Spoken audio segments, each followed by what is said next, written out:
Typically, what tends to happen in an adolescent program is that children start looking at the content as subjects rather than disciplinary thinking.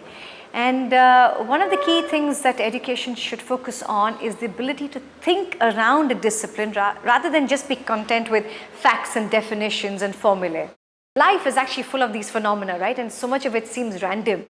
But the scientific temperament allows us to make sense of this seemingly random world. What is the word that stays alive or should stay alive? Imagination. Sorry? Imagination. Think about it. Give me one word. A word that might need to...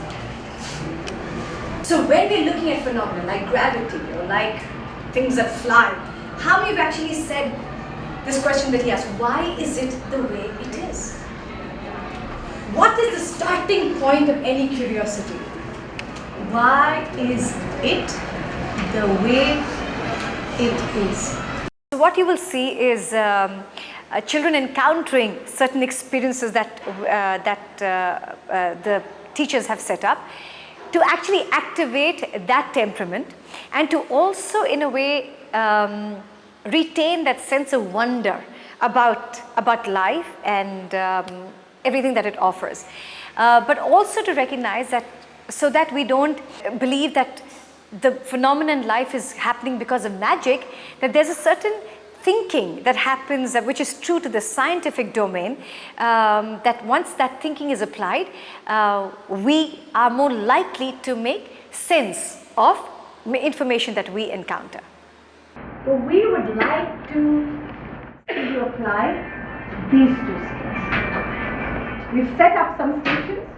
You can only go and trials from that one station to the other if you come up with an informed hypothesis. Making sense? We've got 3 different experiences and then there is a bonus. Pretty clear? The expectation is quite clear. You're going to be given a worksheet, each of you.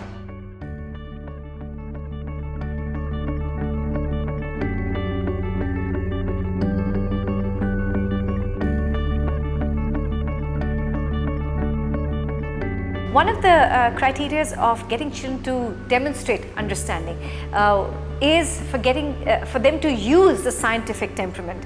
So what you will see is children encountering what they believe is of course everyday sort of experiences, whether it is fungus on a t-shirt or what we've set up is just water in a thermos flask and grease on the hand.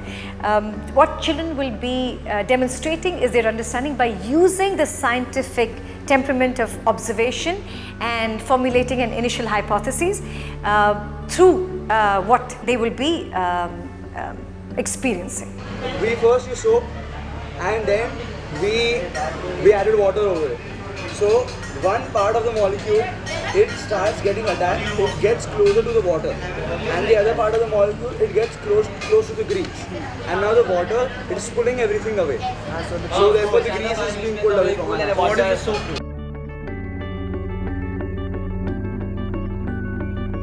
Okay, we started the day, the experience wondering that science, or the scientific mind, allows us to make sense of why something is the way it is. First, I'd like to know from the observers.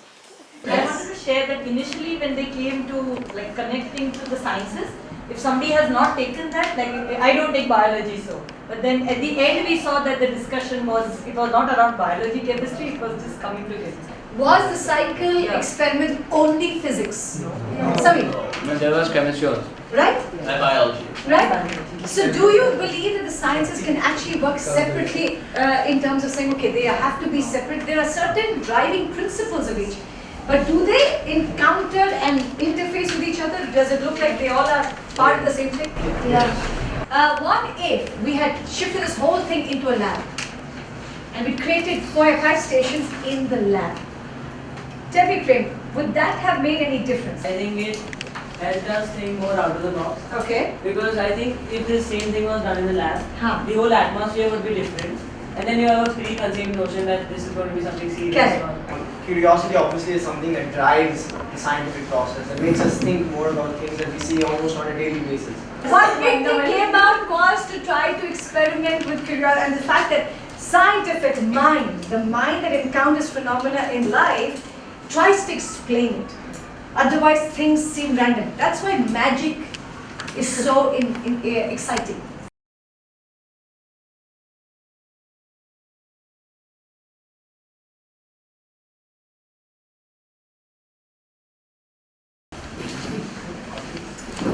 What does your mind say now?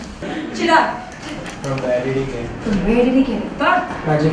so is it magic, Arvind? Can't be. It can't be. So somewhere your rational mind is saying, it can't be. Can it be explained is what I ask you. Can it be explained? Yes, it can. It can. It can. When the cameraman zoomed in, they conveniently didn't show the table to the hand. I think it's something that he slipped on. Okay. How? We didn't see any of that. I'll show you. Look. We didn't see any of that. No. Previously, it's always been there. We've just never realized it. Okay. So now this thing's been inside it. So now it's basically part of the imprint on the inner side of the hand. Because it's inside a pouch. So you can't Look see at it. the size of this. And the way